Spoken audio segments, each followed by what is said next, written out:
This I have been planning for a long time because Okay. typically ops people what they do they think you deliver things will go well, but there are more than just delivery, right? You have to know what the business is, Yeah.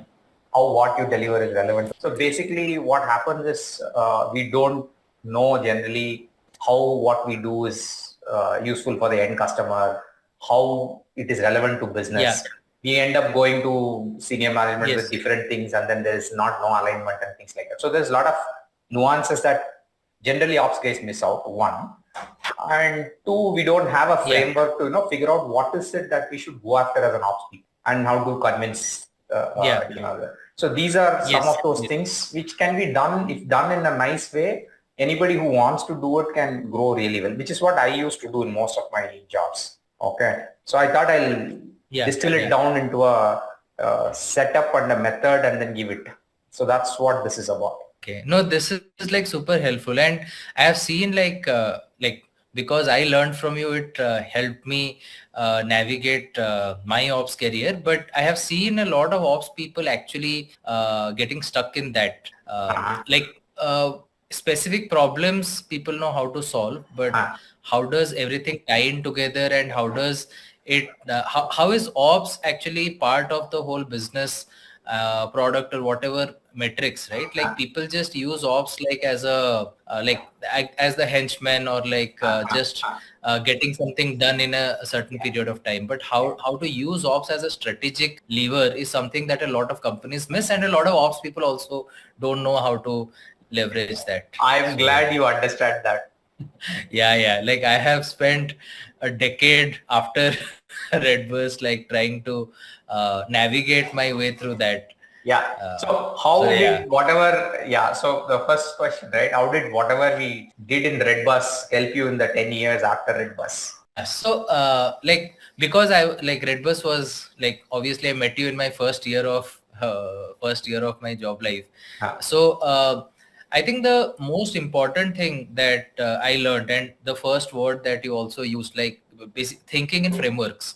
So what happens is that, yeah, so I think like what it helped me is understand how to solve problems through frameworks, whether it is like a very short-term tactical thing, or it is like long-term strategic project, or like things that needs to be done in the space of a weekend. Like I remember when we were doing like multiple things like that. I remember one of the projects that we did where we had to like put the locations of all the bus stops or the boarding points, and and because like at that point of time, like Google Maps and all of those things were not so well developed, we put all the phone numbers of the bus operators and Correct. the boarding points, Correct. and like put it on auto dialer and Huh. called it. So that was like a very short term project with a very high impact, because I think when we did our CSAT, a lot of it was around people trying to find out which is the correct boarding Correct. point.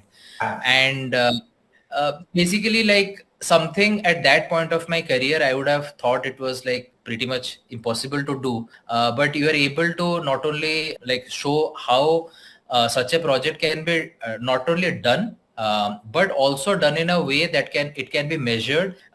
It can be the ambiguity of that problem can be distilled and given to people who are doing that task in Hmm. like sort of like 4 or 5 steps, so Huh. that they understand it, and it Yeah. can also be recorded. So one, like giving clarity to the team. Second, being able to measure it. Third, being able to improve efficiency by putting something as an auto dialer, so that it's all outbound calls and people are not wasting time. Yeah. Like this call did not ring, so they just like Yeah.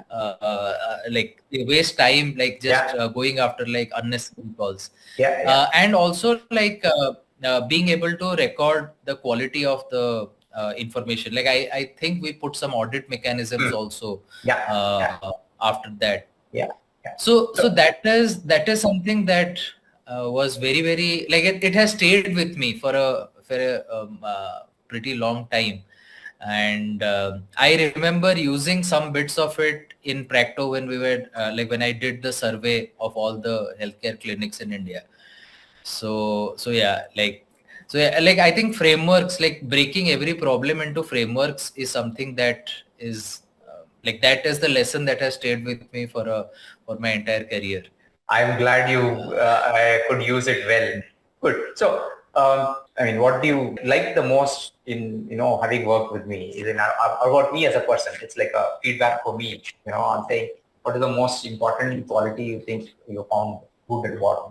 I think your ability to coach us through through our careers, irrespective of where we were in our different careers. Like the four people that like in ops that reported to you, like I was a fresher.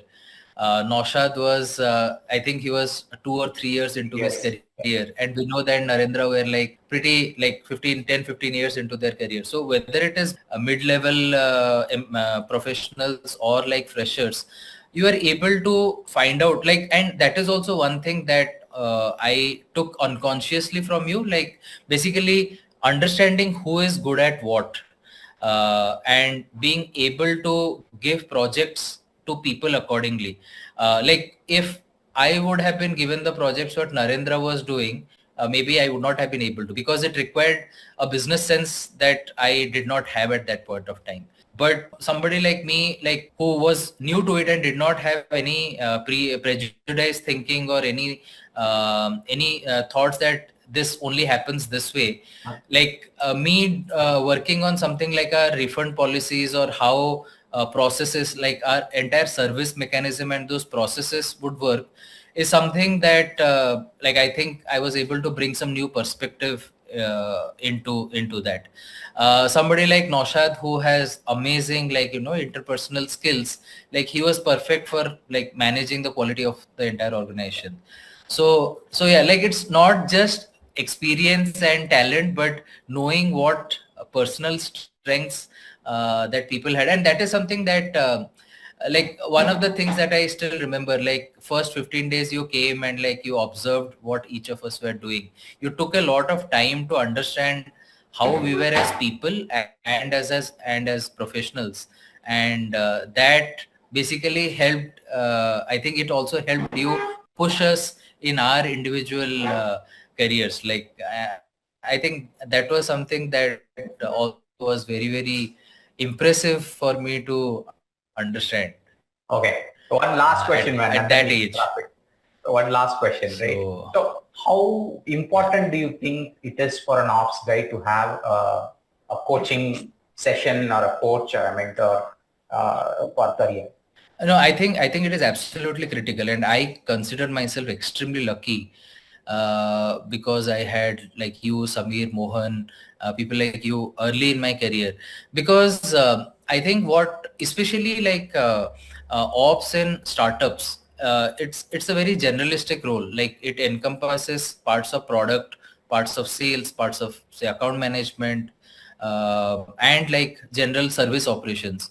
And there is no real like course or anything that actually can like give all of those things or the tidbits of everything together. Yeah. And like even like when you taught us the basics of Six Sigma and Lean, it's not like you pushed us through the course because you realize that that is something that will not be 100% applicable to a startup, but you gave us enough ideas about it. Like you start thinking about like defining a problem, analyzing it, setting a bar and like improving it. Like DMAIC, you basically broke it down to concepts that we could like easily understand and carry it forward.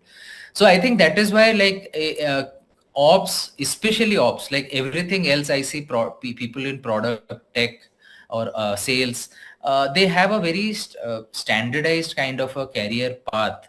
And there is a lot of literature that is already available. Ops is too large. And like there are like specific, like if you want to learn about supply chain, yes, you can do. If you learn about call center operations, you can. But if you want to learn everything and be a generalist, I think coaching is absolutely critical. Like and in that way, as I said, I am like very lucky learning from the best. Great, man. So, what are you doing these days? Just for the record, so where are you and what's your position? What do you do now? Yeah. So I am at IU Health. It's a health tech company. Like I joined this after a stint at Amazon. So IU Health started off as a health tech company, but now we realize that health tech is a very small layer at the top, and we wanted to go deep. So we are now starting a chain of super specialty hospitals. So we just like bought our first hospital. So I am the like VP business over here. So I look at overall sales, marketing, and operations. Great. And CBO. hopefully in a couple of, yeah, Good, good, no, good, man. like So not happy. the CXO title yet. Yeah. Yeah. Effectively, So you're playing that role. so yeah, that's the role that I'm playing. My job is to make this entire venture profitable. Like every Ah, unit that we buy, like I have to make it profitable as soon as possible. interesting. So Good, man. yeah. Thanks for taking out time. It was great chatting up with you. Your story is very inspiring. It's going to inspire a lot of people. Hopefully, we should be able to inspire and make ops sexy again. Yes. Yeah. Okay. Absolutely. Make off sexy. Yeah. Thank Yeah. you so much. Thanks, man. Bye. Chalo. Bye.